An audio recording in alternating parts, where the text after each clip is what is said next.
Almost universally, ancient texts and spiritual traditions suggest that everything in our world is connected in ways perhaps that we're only beginning to understand. This field of energy, this subtle field of energy, is in fact described by Western scientists as a net or a web that creates what they call the underlying fabric of all creation. This field of energy has been here from the very beginning. It is an intelligent field, an intelligence that responds deeply to human emotion. We must feel the feeling as if the prayer has already been answered. And in that feeling, we are speaking to the forces of creation, allowing the world to respond to us, allowing this field, the quantum hologram, the mind of God, to respond to us with what it is that we are feeling within our hearts.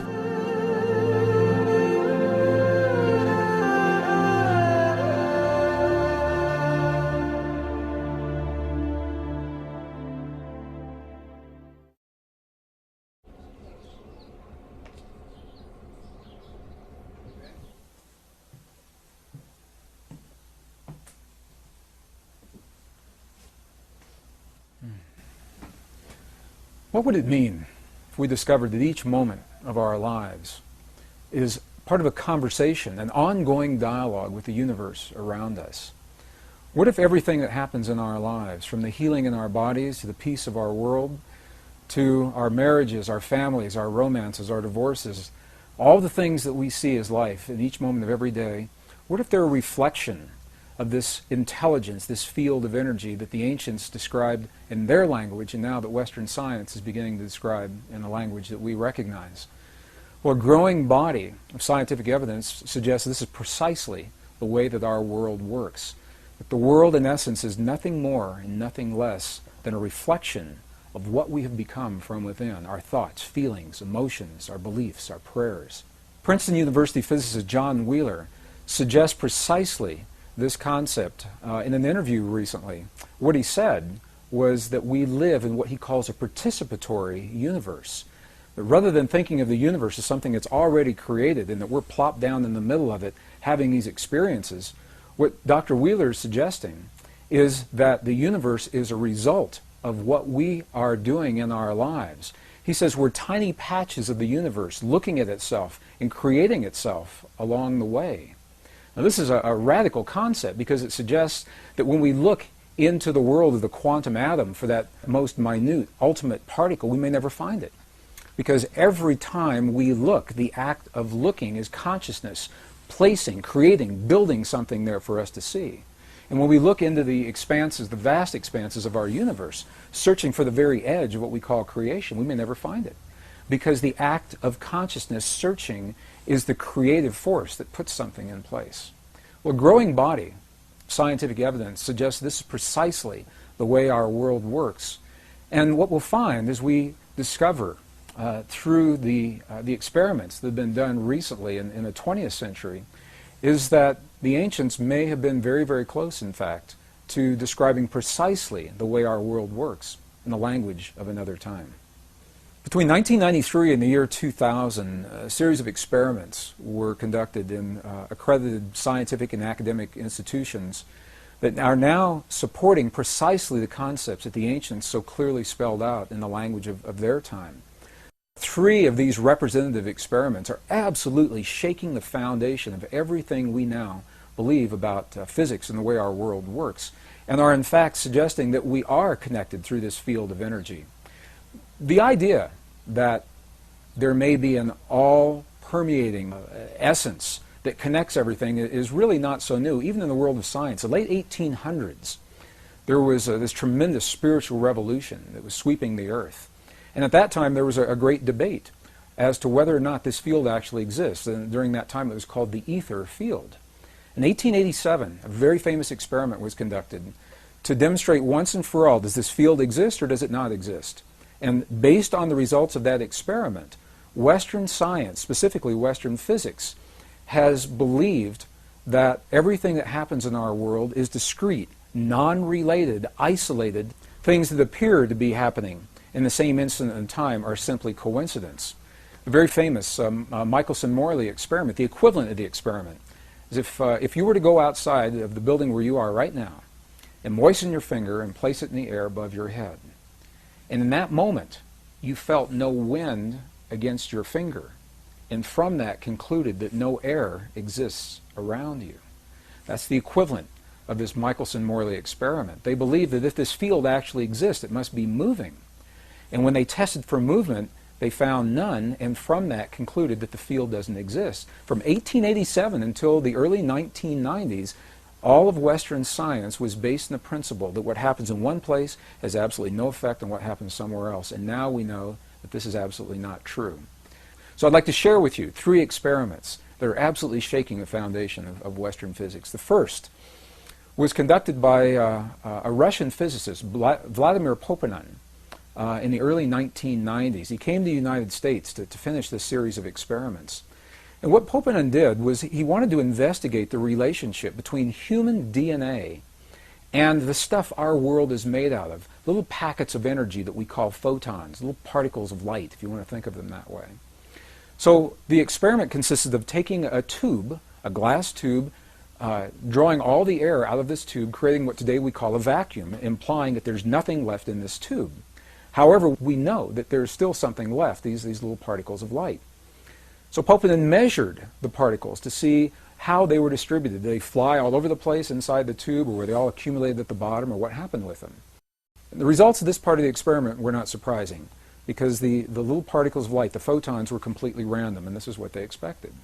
The next part of the experiment is where this gets really, really interesting, because they placed some human DNA into this tube. And the human DNA, when they remeasured the photons, the human DNA had caused the photons to form an alignment. The DNA was having a direct effect on the stuff our world is made of. Now, this is precisely what ancient spiritual traditions have always said, that something within us has an effect in the world around us. And Poponin's experiment, for the first time in recent times, is actually verifying this under laboratory conditions. And the next piece of the experiment is even more interesting, because what they found was that when the DNA was removed from the tube, we would expect that they would all go back randomly distributed just the way they were before. And this is not what happened. What happened was, even though the DNA was no longer in the tube, the photons remained aligned as if the DNA were still there. And the question is, why? What is it that causes this effect? There's nothing in Western physics that accounts for why those photons should remain in the position that they were in when the DNA that caused them to become aligned is now removed from the tube. This experiment is called the phantom DNA experiment because the effects last whether the DNA is there or not. And what it tells us is, number one, is that DNA is communicating, human DNA is communicating with the stuff our world is made of, the packets of energy that underlie all of matter. It's communicating through a field that has previously been unrecognized. The scientists call it a new field. My sense is it's probably been there all along, and we simply didn't recognize it. So we'll call this a previously unrecognized form of energy. The second experiment is a fascinating experiment. It's a military experiment.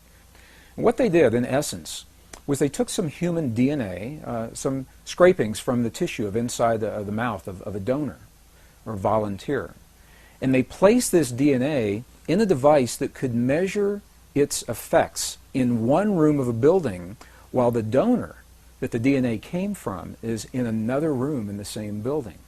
So living DNA from one person, the DNA is in one place, the volunteer is in another place. And what they did was they subjected the volunteer to what they called emotional stimulation that would elicit genuine responses of emotion, of joy or sadness or fear or anger or rage in one part of the building, and they were measuring the DNA to see if the DNA would affect to the donor's emotions. Now, why would it? In Western physics today, there's absolutely nothing that suggests that that DNA is still linked to the donor, on the one hand. And on the other hand, as they conducted these experiments, what they found was just the opposite. What they found was that when the donor was having his emotional peaks and valleys in one room, the DNA was having its emotional peaks and valleys in another room at exactly the same time. And we hear about experiments like this. We think of an energy that's being transmitted from point A to point B. And if the energy comes from one place and has to get somewhere else, you would expect that there would be a lag time, a little bit of time between when the emotion is created and when the DNA is responding. That's not what happened. What happened in these experiments, and this is very, very key to where we're going as we begin talking about the power of prayer. What happened in these experiments is that the effects were simultaneous. They were instantaneous. The instant that the donor was having his emotion, the DNA was already affected as if there were no transition time between the two. Well, these experiments were first conducted within rooms that were separated by distances of maybe 50 feet. Later experiments, however, were conducted where the DNA and the donor were separated by hundreds of miles, hundreds of miles. I had the opportunity to meet the designer of one of these experiments, Dr. Cleve Baxter, and he shared with me one of the experiments that he had designed where the donor was in Los Angeles, but the DNA was in Phoenix, Arizona, almost 400 miles apart. And the effects were precisely the same. Whether they're in the same building or separated by 400 miles, the effect is instantaneous. This opens the door to all kinds of possibilities as to how that DNA remained linked to the donor. What it says to us, once again, is that we're communicating with DNA through our emotions, and that whether the DNA is within our bodies or we're separated by distances of hundreds of miles, the effect is the same. We call this a non-local energy. It means it's everywhere all the time because the energy doesn't have to travel from point A to point B. So the third experiment was conducted again in the early 1990s by the Institute of Heart Math, a pioneering research organization based in Northern California that are exploring the human heart is much more than simply as a pump that moves blood through our bodies. And although our hearts do precisely that, it may be the least of what our hearts do. They're discovering that our hearts are the strongest magnetic field in our bodies, and the electromagnetic field that is produced by our hearts has an effect that extends well beyond our bodies.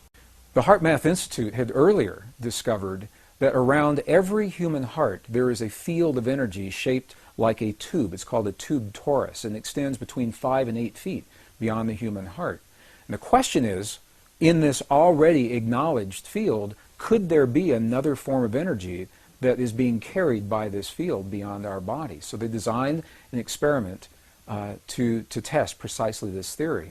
This is no surprise. They took some human DNA and they isolated the DNA and asked individuals that were trained to feel what are called coherent human emotions, very clear emotions of love, appreciation, compassion, or anger, rage, and hate, to have those feelings on demand.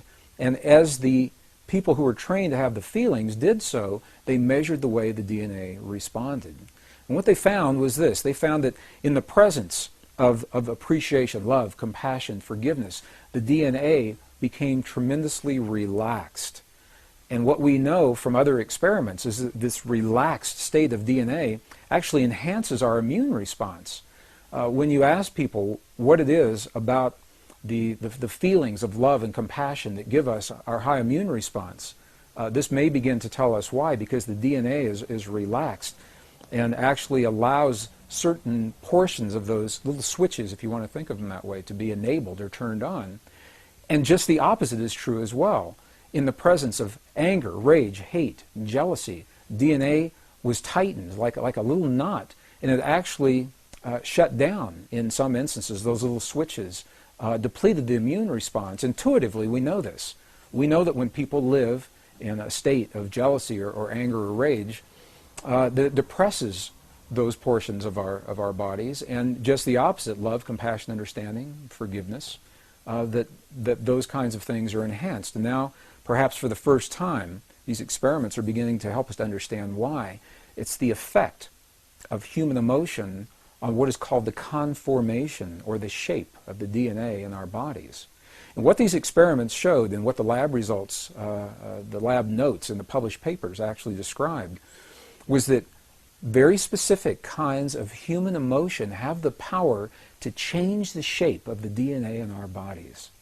This is an amazing thing to say, because what it says is that on demand, when we choose to elicit very specific kinds of feelings and emotions inside of our bodies, we actually have the power to change the way the DNA functions in our bodies. This is the beginning of an internal technology, perhaps a very ancient technology that was described in languages of our past that we're only beginning to understand. Well, each of these three experiments was interesting unto itself. In some instances, the researchers were not aware of the experiments that the other laboratories were doing. And these experiments are only representative. Other experiments have been conducted along the same lines, giving the same kinds of results. When you put them all together, however, rather than being interesting, isolated experiments, they begin to tell a story. And the story looks something like this. The first experiment, Vladimir Poponin's experiment, said that the DNA in our bodies has a direct effect on our world, on the physical stuff our world is made of on the energetic level. The last experiment shows that human emotion has the ability to change the DNA that's having an effect on the world around us. And the middle experiment, the one that was conducted by the United States Army, shows that whether we're in the same building or 400 miles apart, the effect is the same. We're not bound by space and time. And as a matter of fact, the results of the experiments are saying precisely this, that you and I have a power within our bodies that is not bound by the laws of physics the way we understand them today. That something within us linked directly to the emotion of our bodies, thoughts, feelings, our prayers, our beliefs, transcends the limits of time and space the way we begin to understand them today.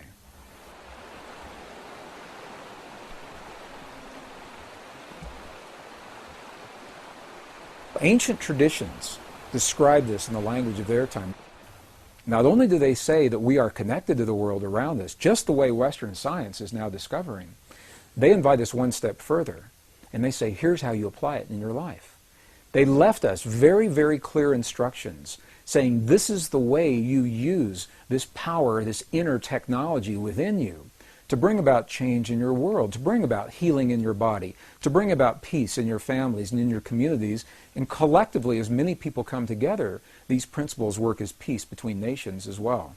And I'll share with you some of the studies that were done that describe precisely how this begins to work.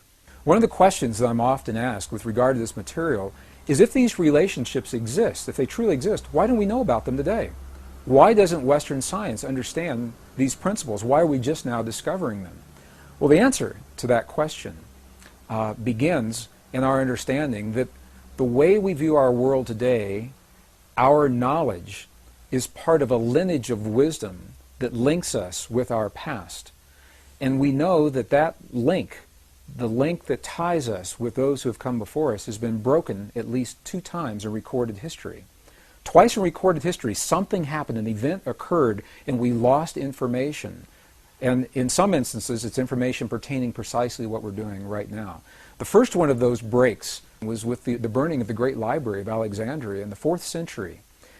While we don't know precisely what was in that library, what we do know is that Roman historians had cataloged volumes and volumes of information. Scrolls is the way that material was written at that time.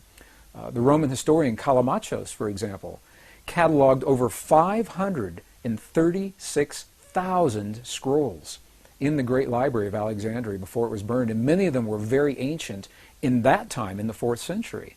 And we know that the scrolls contain some of the most ancient documents of the Hebraic, ancient Hebrew traditions, of the Egyptian astronomical traditions and medical traditions, much of the wisdom that had been passed down from thousands of years earlier, describing our relationship to our world, to one another, and perhaps to something even greater. When that library burned, we know we lost tremendous amounts of information then. And the second time was with the edits of the Western biblical texts, the biblical traditions in the 4th century as well, in the year 325 A.D. It was during this time in the early Christian traditions when the Emperor Constantine pulled together a council. And at that time there was no biblical text, nice, neat, compiled text the way we see it today. It was a loose assemblage. Many of the texts were redundant. Some of them were poorly written. And very few people were able to access this material. And Constantine, in an effort to make it more accessible to a broad general audience, pulled together a council within the church and said, "Counsel, make me some recommendations. What should we leave in? What should we take out? How should we arrange this material?" And the result of that was what we call today our Western biblical text, biblical tradition. We know that at least 20 books were completely removed, and another 20 to 25 were tremendously edited, and the remaining texts were condensed and rearranged into what we see today as our biblical text. So as good as our Bible is today, the best biblical scholars will openly and freely admit that it is incomplete. And we know this because we're finding these documents in places like the Dead Sea Scrolls Library. This is why they were so controversial. When we found the Dead Sea Scrolls for the first time, we were able to see many of these books in their original form. Some of them hadn't been seen for 1,700 years. And interestingly, many of the books that were edited or taken out completely are precisely the documents that describe our relationship to the universe and the creation around us through the power of human emotion.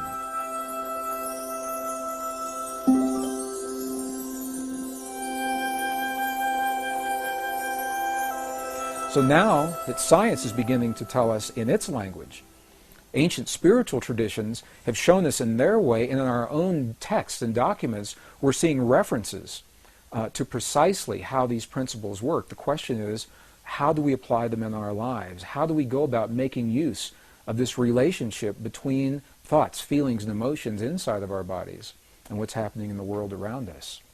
Well, perhaps the best place to begin is by defining what a thought and a feeling and emotion really are. I've had this conversation with my mom many, many times. And Mom always says to me, she goes, "I always thought feelings and emotions were the same thing." And while they're closely related, there is a difference. So if we think of a chart, if you look at the ancient charts of the energy centers in our bodies, the chakra centers, if you will, what we see is the lower three energy centers of our bodies, they are closely associated with what we call the power of human emotion. And the ancients said we're capable of only two primary emotions. They said we're capable of the emotion of love, and whatever we believe the opposite of love really is. Whether we think of that as fear or hate. And when you get really deep into the traditions, what we find is they are actually both polarities of the same force. So in those lower centers, the power of emotion, we have two primary experiences, love and whatever we believe the opposite of love really is. This is a power, it's a force that drives us forward in life, and it tears down the walls, knocks down the barriers that stand between us and the things that we hold dear in our lives. Emotion, however, is scattered. It has to be focused. You can think of it as a power. If you know people live strictly in their emotions, you know that sometimes their lives can be a little chaotic. Well, the emotions need to be focused, and this is where the power of thought or logic come in, and it's associated with the upper energy centers of the body. Thought is what gives focus or direction to the emotions. In other words, we have a thought about something. We have a thought about a cloudy day outside. And that thought, into that thought, we fuel the power of the emotion, either our love of that rainy day or our fear of what that rainy day may bring to us. And by doing so, when we marry the power of emotion with the direction of the thought, by virtue of that, we create a feeling. So feeling, by definition, is the union of emotion and the thought. And the one energy center, interestingly enough, that is not accounted for in all of the other systems, that remains unused in these ancient systems, is the heart center, and this is the one that is dedicated to the power of feeling. We feel in our hearts. So the feeling that we have in our hearts is the language that speaks to the field that Western science is now beginning to understand through their experiments. It's the power of human feeling that is the language that opens the door to the possibilities of what we create in our world. Well, scientists today, as they think about this field, it is so new, the idea is so new, that they've yet to agree even on a single term. Some scientists call this the quantum hologram. Some call it nature's mind. Dr. Ed Mitchell, former Apollo astronaut, calls this nature's mind. Scientists like Stephen Hawking call it the mind of God. As varied as the names appear to be, they're all speaking about essentially the same field, and they describe this field as a web or a net that underlies the fabric that links everything together. And it is this fabric, this web, this net, is what we speak to with the feelings in our bodies, with the feelings in our hearts. Ancient traditions not only recognized this relationship, they invite us one step further, and they left precise instructions in terms of how we apply this in our lives. In the late 1980s, I was an engineer working in the defense and aerospace corporations.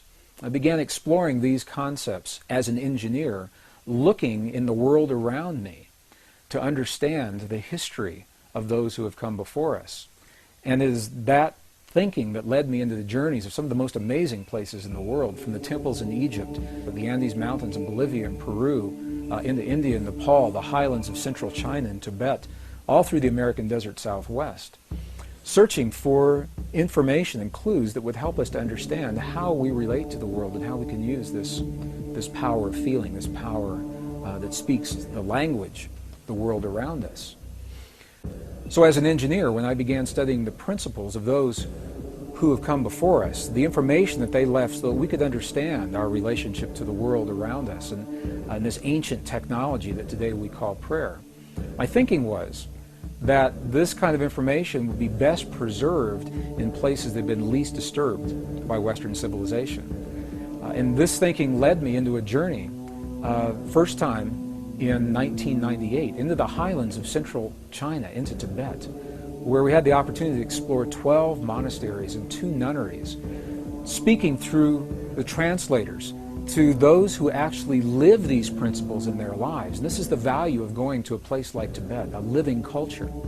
We can go into temples in Egypt or temples, the Mayan temples in the Yucatan, and as fascinating as they are and as much information as they hold, the cultures that left that kind of information no longer exist. So at very best, we are speculating in terms of what they're saying to us. When we go into a monastery in Tibet, we can actually speak with the people who are there, and we can ask them, when we see your prayers on the outside, what are you doing on the inside? What happens? What happens to your body? What are you thinking? What are you feeling? What are you emoting? Well, it was in Tibet where I had the opportunity to meet with an abbot of one of the monasteries, and I asked him through the translator. Same thing we'd ask all of the monks and all of the nuns, and it was his answer that was so clear to me. And I asked him, when we see your prayers for 12 and 14 and 16 hours a day, when we see the mudras and the mantras and the bells and the bowls and the gongs and the chimes and the chants that you're doing in your prayers for so long on the outside, I said, what are you doing on the inside? What happens on the inside? And the abbot looked at me, and I like to think he was laughing with me. He may have been laughing at me, because he said through the translator again, he said, you've never seen our prayers, because a prayer cannot be seen. He said, what you have seen are the things that we do to create the feeling in our bodies. And the feeling is the prayer. Then he turned the question on me, and he said, how do you do it in your culture? How do you do this in your culture? And I began to think about the way we think about prayer in our culture today, when we lost the texts that describe how the power of emotion and feeling are actually the language that connect us with the universe and the creation around us. We began to believe that words are simply the prayers. That if we say the right words, the right number of times, the right day of the year, the right time of day, that we've said the prayer. And as well-intentioned as those prayers may be, what we know is that there is a modality of prayer that carries us far beyond where simply offering the words will carry us.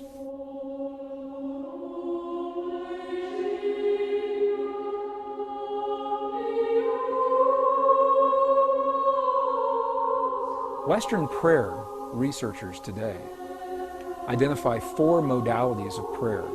They say when we pray in the West, we use one or some combination of these 4 modes of prayer. The first is an informal prayer that's called a colloquial prayer. I had a friend of mine that lived in the Bay Area in San Francisco that would say this informal prayer coming home from work every Friday on the interstate. Dear God, if you let me get to the Conoco station before my tank runs out of gas, I'll never let my tank get this low again. And that is an informal prayer to God. The second mode of prayer is what is called a petitionary prayer, where we petition the powers to be. We petition the angels, or we petition God. Amen. Dear God, I claim the right to heal and be healed now in all past, present, future manifestations. That would be a petitionary kind of prayer. The third mode of prayer is a ritualistic prayer. Now I lay me down to sleep. God is great. God is good. And the fourth mode of prayer is a prayer that has no words. It's simply a meditative prayer where we become aware of a presence around us and in the silence. And there's some dispute as to whether or not this is even a mode of prayer or not. But this is the way Western prayer researchers typically think of prayer in our world today. And as good as those modes are, and as well as they describe the way we pray, there's always been another mode, a fifth mode, that is not described in these modalities. And this is precisely what the abbot in Tibet was describing to us. He was describing a mode of prayer that's based in feeling. And he said, we must feel the feeling as if the prayer has already been answered. And in that feeling, we are speaking to the forces of creation, allowing the world to respond to us, allowing this field, the quantum hologram, the mind of God, to respond to us with what it is that we are feeling within our hearts. So, rather than praying and feeling powerless in a given situation, dear God, please let there be peace in the world, this mode of prayer invites us to feel as if we are participating in that peace, just as John Wheeler suggested, that we are part of all that we see. And as we feel the peace in our world or the healing in the bodies of our loved ones, we are actually empowering the field to mirror that back to us in a way that will bring those changes about in our lives and in our world. Well, this is precisely what the abbot was saying to us in the monastery in Tibet. In the early 1990s, I had the opportunity to see this mode of prayer, this feeling-based prayer, enacted in a real-time situation. And I'd like to share the story because it perhaps best describes what otherwise is a nebulous concept regarding precisely how feeling-based prayer works in our lives. During the 1990s, early 1990s, the desert Southwest was experiencing one of the worst droughts in history. And a Native American friend of mine invited me to join him one day in a place in the high deserts of northern New Mexico to share in a prayer of rain. He didn't have to ask me twice. I said, you bet, I'd love to participate and see what this prayer is all about. So we met at an agreed upon location, and we hiked through several 100,000 acres of beautiful high mountain desert sage until we came to a place that was so old. Even the people today don't know who built this place. It was essentially a stone circle. And each stone was placed just as it was by the hands of the ancestors so long ago. And it was in this place that my friend began his prayer. What he did was he removed his shoes, stepped into the circle in his bare feet. He honored all of his ancestors. He simply said, all of my ancestors, all of my ancestors. Honored the four directions. He turned his back to me, held his hand in a prayer position just a few seconds. And then he turned around and looked at me and he said, I'm hungry. Let's go get a bite to eat. And I said, I thought you were going to share this prayer. I thought you were going to pray for rain. And he looked at me and he said, no. He said, because if we prayed for rain, rain could never happen. Because the moment you pray for something to occur, you've just acknowledged that it does not exist in that moment. And I thought about what he said. It made a lot of sense to me. If I say, dear God, please let there be peace in the world, what I'm saying in that moment is that peace isn't there. And I may inadvertently be empowering the very condition that I would like to change. And the same with a healing in my body or the body of my loved ones. So I asked my friend, I said, if you didn't pray for rain just then, what did you just do? What happened when you closed your eyes? And you turned your back to me just for those few moments. And what he said was this. He said, when I closed my eyes, I began to feel the feeling of what it feels like to have rain in our Pueblo village. He said, I smelled the smells of what it smells like when the rain falls off the earthen walls of our buildings. And I felt the feeling of what it feels like with my naked feet in the mud. There's so much mud because there's been so much rain. And he said, in that way, I opened the door to the possibility to bring rain into our world? Well, I think about this mode of prayer a lot. Later that afternoon, something amazing happened. I was watching the weather maps, and the drought that had happened for so long suddenly changed. We saw the high pressure system move across Utah and then dip down from Colorado into northern New Mexico and make a little U-turn and come right back up. We had rain that night, and we had rain all the next day. It rained, and I called my friend. And I asked him, I said, there's so much rain, the valleys are flooding, the roads are flooding. What in the world is going on? And he was quiet just for a moment, and he said, that's the part of the prayer. He said, I never quite figured out. So I have no way of scientifically validating that my friend's prayer had anything to do with that rain. But the correlations are so high. We see it happen so many times, we know there is an effect. 1972, 24 United States cities were used to conduct an experiment where people were trained to feel the feeling of peace in a very specific manner, and they were strategically placed in these cities. Each city had populations over 10,000 people. And these were documented in some of the very well-known TM studies that were done back in the early 70s. And what happened was, during the time that the people were feeling the feelings of peace in the community around them, beyond the buildings where they were having their experience, the communities experienced statistically measurable reductions in crime. Violent crimes against people, traffic accidents declined.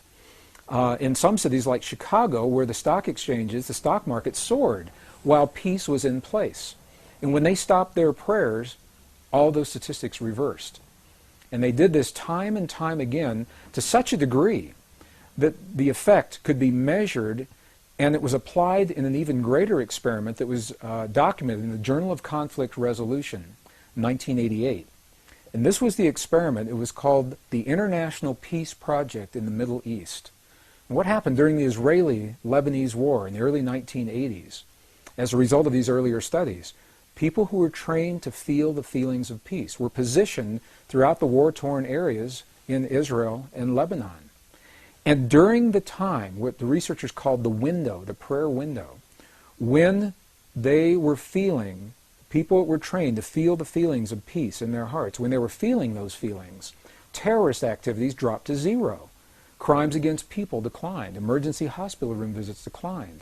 And they tried doing these experiments different times of day, different days of the week, to make sure it wasn't an effect of weeks or weekends or holidays, or different times of the month to make sure it wasn't an effect of lunar cycles affecting people. And when the studies were complete, what they found, although we may not know precisely why this effect happens the way it happens, we know the correlations are so high that when a certain number of people begin to feel the feeling of peace or healing in their bodies in one place, the effect carries into the community beyond the place where these people are. And it is so precise that we now know, the statisticians were able to determine precisely the number of people that are required to kickstart, to jumpstart this kind of an effect. So I'll share the formula, and then I'll describe what that formula means. The effect is first noticed when a certain number of people are participating.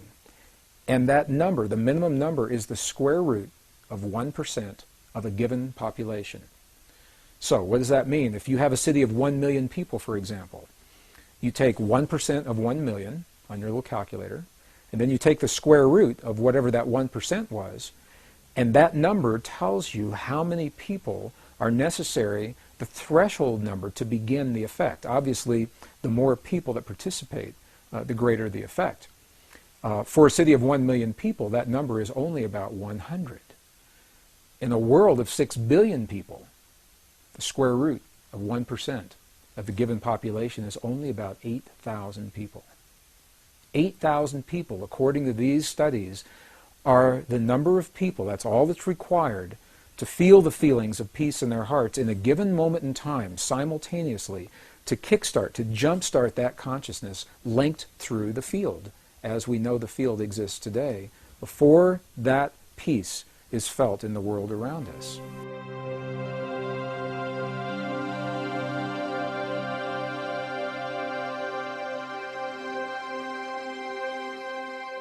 So any discussion regarding this feeling-based prayer, this lost mode of prayer, sometimes seems a little more than academic until we can actually apply it in our lives or see it applied in our lives. It's in the late 1990s that I had the opportunity to do precisely that, when I saw the footage documenting the healing of a life-threatening condition within the body of a living woman using precisely the kinds of techniques that we're speaking about right now. For me, it was this kind of information that took this lost modality of prayer out of the realm of academics and into something that's very real that we can apply in our lives. I had the opportunity during that time to see some video footage of the healing of a 3-inch diameter bladder cancer inside the body of a woman who, by Western medical standards, had been diagnosed inoperable. She had gone, as a last resort, to a medicineless hospital in Beijing, China. It was in this medicineless hospital where they began simply by addressing the life-affirming ways that she could change how she was living her life. They taught her life-affirming ways to breathe and life-affirming ways to nourish her body, gentle movements to stimulate the energy centers in her body. And as she was doing these and strengthening her body, at one point it made sense to undergo a process. Now I'd like to share this. I'd like to describe it to you as a very potent example of how the feeling world inside of our bodies has a direct effect, in this case a very graphic effect, on the world beyond our bodies. So in the video documentation, the film shows a woman lying on in a hospital room. She's fully awake, she's fully conscious, she believes in the process that's about to happen. Before her, there is an ultrasound technician who is running an ultrasound wand over her lower abdomen that we can see on a split-screen television.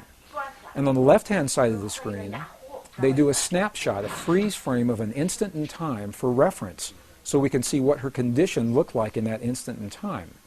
On the right-hand side of the screen, we are able to watch real time as 3 practitioners stand behind her, working with the energy in her body and with the feelings in their bodies. And what they do is they begin to chant a word that to them they've agreed upon, that reinforces the feeling within them that she's already healed. The chant essentially says, already healed, already done. And as they begin to have this feeling and to say these words among themselves, on the computer screen, on the television screen, we can watch in real time this cancerous tumor as it disappears in less than 3 minutes real time. It's not like time-lapse on a documentary where you see a rose unfold in 30 seconds in something that normally takes days. This literally happens in less than 3 minutes. Her body responded to the feelings of the practitioners who were trained to have the kinds of feelings that they were having. And all they were feeling was the feeling of what it feels like to be in the presence of a woman who is already healed, fully enabled, fully capacitated. They were not seeing her as a woman who was sick, and they weren't saying, bad cancer, you've got to go away. It's a very, very different way of thinking about things, and it's a very graphic example of precisely how this principle works. I had the opportunity to speak to the gentleman, Luke Chin, that actually created this film. And I asked him a question. I said, what if those 3 practitioners weren't there? I said, could this woman have done this? Could any of us do this on our own? And he smiled at me when I asked him the question. He said, Greg, in all probability, she probably could have done it alone. However, there's something about us humans in that we seem to feel more empowered and stronger when we're supported by others in the things that we believe in and in the things that we choose to accomplish. So while she probably could have had this feeling and done it herself, having these 3 practitioners work with her was the threshold that it took for her body to respond. All they were doing was having the feeling as if she were already healed, and in less than 3 minutes her body responded. What Western physics now is beginning to tell us is that the same energy, the same field that led to the healing in this woman's body also leads to peace between nations. It's the same thing, different scale, same principle. And I've been involved in experiments where hundreds of thousands of people joined together through the World Wide Web. We were coordinated on the internet at a given hour of time, a window of time, when we were trained to feel the feelings of peace in our bodies during that time.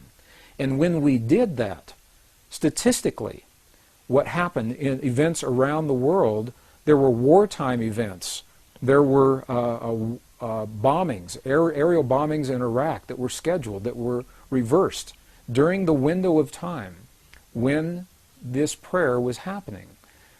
Crimes against people declined. Emergency hospital room visits declined. There was a computer research project at Princeton University that was able to document the field of consciousness on a global level while these prayers were going on, and they saw a little glitch, a glyph on the screen indicating that consciousness was responding to hundreds of thousands of people feeling the feeling of peace in the moment that it was occurring. And what this tells us is that the field we're working with is a measurable field. You can pick it up with equipment. It can be measured on the computer screen. This was part of the research project at Princeton University that was called the Global Consciousness Project. So the field is real. It's out there. And it responds to us in ways now that we're only beginning to understand. Even more recently, the research has been done by the scientist Masaru Emoto regarding the relationship between human emotion, human feeling, and water drops is showing this relationship even more poignantly. What has happened is that these scientists, this particular research project, has discovered that droplets of water that make up over 70% of our world anyway and 70% of our bodies, that these droplets of water respond to human emotion, whether it is felt in the body or as it is actually written on labels that are placed on the vials of water, and the emotion of the researcher as the labels are being written and placed onto those vials. The vials are then frozen for a specific period of time, removed from the freezing process, and as they begin to thaw, they crystallize. And the crystals are the telltale sign of what is happening with the emotion. For example, they've taken water, highly polluted, highly toxic water, from some of the most polluted dams in the center of Japan. This water has never been known to crystallize. They just can't get it to crystallize. And when you look at it under a microscope, what you see, it's a very muddy, very nebulous form. There's no symmetry. There's no crystalline structure whatsoever before the emotions are in place. After the emotions are there, for example, when 500 people pray over some of this most polluted water, the before image shows the water in its toxic state. The after image of the same water shows this water beautifully formed, beautifully clear, beautifully crystalline, perfectly symmetrical, purely from the result of human emotion interacting and human feeling interacting with this field of water. Some of the other research has shown families where children and their parents have encircled a vial of water in a room that has never been found to crystallize. Again, some of the very highly polluted and toxic water. And what they do, they make a game out of it. The children, they send love to the water. They say, "We love you, water. We appreciate you, water. Thank you, water, for what you bring to our world and our lives." And in that innocence, they are eliciting these genuine states of emotion. And as the research continues, it is precisely these vials of water that have received this kind of energy from the children and their families, feelings that the ancients called prayer, that the water begins to crystallize into beautiful, symmetrical, very clear forms, showing once again that there's a direct effect between what we feel in our bodies and what's happening in the world beyond our bodies.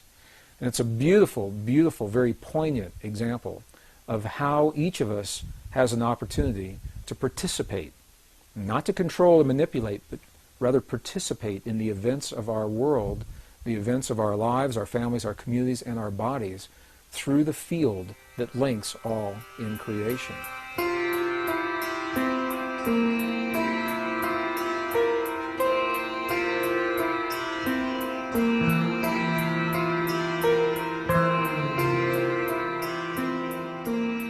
One of the powerful principles, most powerful principles regarding the way this field works is the fact that the field appears to be holographic in nature.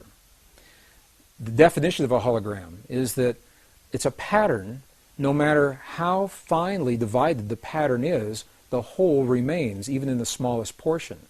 For example, a few years ago, there were bookmarks, shiny little foil strips, and when they were shown in direct light, that had an image of a rose fully in bloom, or the image of Mother Mary, or the image of a dolphin jumping over a pyramid. And in these bookmarks, if they were truly holograms, you could take and cut them into the smallest pieces, and then take the smallest one of those and cut it again, and look at it under magnification, and the entire pattern would still remain even in the smallest piece.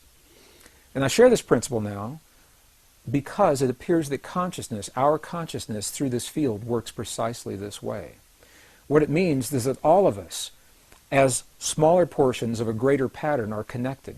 And the seemingly little things that we do in our lives day in and day out, the way we respond to one another at the family dinner table during our conversations, the way that we feel about the 6 o'clock news, the way that we respond to a driver that cuts us off on the freeway just before we get to our exit, in those seemingly insignificant moments of life, we are actually having a conversation with this field, the quantum hologram, the mind of God, individually. And when we put all of our little conversations together, that becomes the collective answer. The field mirrors back our collective love, our collective appreciation and gratitude, or our collective anger and rage and fear. So as we watch the events in our lives and our world unfold, and we ask ourselves, why are these things happening? And how can these things happen the way we see them? We might want to keep these principles in mind and ask yourself, do you believe, do you see these principles that I've just described? Do you see them playing out in the world around you? And if so, if the principle works in one direction, it works in the other direction. As we begin to feel the feelings of the things that we choose to experience in our lives and our world, by definition, the hologram must mirror those things back to us. I hear from so many people that when we offer our prayers from within our bodies, that they need to be sent to the place that we choose for them to be. If we want prayers in the Middle East, that we have to send that energy there. Or if we want prayers of healing for our loved ones, that we somehow have to transmit from our bodies to where our loved ones actually are. Well, I know that these principles are well-intentioned. What the hologram says to us is that we don't have to send anything anywhere. It says that when we feel a feeling in our bodies, it already exists everywhere because we are part of that whole. Just like the pattern is complete, no matter how small we cut that bookmark, we are little pieces of this greater hologram, of this greater consciousness. And by virtue of simply feeling and using the energy to create what we choose within our bodies, it already exists everywhere all the time. Maybe you've had this experience. Have you ever gone to pick up the phone to call someone that you have an affinity for and found that they were already on the other end of the line? My mom and I have this experience. I try to call her at least once a week from wherever I am. It's not unusual for me to pick up the phone and find that she's either already there or her line's busy because she's calling me in that very moment. So when that happens, what is it that's occurring? How does the information get from where I am to where she is so that we're having that simultaneous connection? And I know almost everyone has had this experience before. And the quantum hologram, perhaps, the holographic principle, this is the answer to this question. It's because when we feel something in one place, to some degree that feeling is already existing in every other place. And to the degree that we can focus that feeling within our bodies and hone our ability to feel those feelings clearly in our hearts, rather than simply think them in our minds, to that degree we have the opportunity for the kinds of healings that we see in the medicineless hospital, and for the effects that we feel inside of our bodies to be carried beyond our bodies into the world around us. So what does this information say to us today, really, about the way we live our lives and what we see happening in our world? Well, at the very least, what it says is that there's something out there. There's a field, a living intelligence that links, it connects everything in creation, excluding nothing. Whatever we see happening in our world, whatever we have happening in our bodies, we know by virtue of this principle that it's part of everything else. We know that we are linked to the field through what we call thought, feeling, and emotion, and specifically The feelings in our hearts are the language that speak to the field. It's the language that the field recognizes. The field may not recognize the mental processes of language when we say, "Dear God, please let there be peace in our world." However, the field definitely recognizes the language of the feeling when we feel the feeling in our hearts as if that peace is already there. These are the principles, some of the most subtle and the most empowering principles that were left to us by the ancients in the language of their time. Today, 400 years after the birth of Western science, we are only now beginning to understand precisely the same principles. So while we may not fully understand everything there is to know about this field, where it comes from, or why it's there, we do know enough to apply in our lives the principles that we've seen work under laboratory conditions that the ancients left for us as well. From my perspective, this is a very empowering body of information, because it takes the idea of prayer beyond any religious or spiritual tradition and makes it an inner technology that's open to everyone, regardless of our beliefs, or our lifestyles, or our bloodlines, or our heritage, or how or where we choose to live our lives. What it says to us in every moment of life, we're having a feeling. And by virtue of that feeling, we're communicating to the world around us. So rather than seeing a prayer as something that we do every once in a while, when we'd like to change our world, and then we stop the prayer and get up and walk away, perhaps we can redefine prayer as the way that we feel in our lives, and because we're always feeling in every moment in life, life becomes the prayer. Life becomes the living prayer. We can always have the feelings of peace in our hearts, whether we're driving down the freeway or studying in our classroom or going to the mall or the airport. To some degree, we can feel that feeling of peace. Life becomes the prayer. And as we look at the world around us and we see a world that so many people is changing so very, very fast, some people feel the world is absolutely out of control, feel powerless to do anything about it. These subtle principles remind us that we're part of all that we see, that the world around us is nothing more and nothing less than a reflection of what we have become from within. And in the language of those who have come before us, we're reminded that we must become the very things that we choose to experience in life. We must become the peace and the healing, the cooperation, the compassion, the love, the nurturing that we choose to experience in our lives. We must become those very things so that the field has something to mirror back to us. And in that way, we each are given the guidelines, hopefully, to help us to become better people. And as we become better people in that way, we build a better world.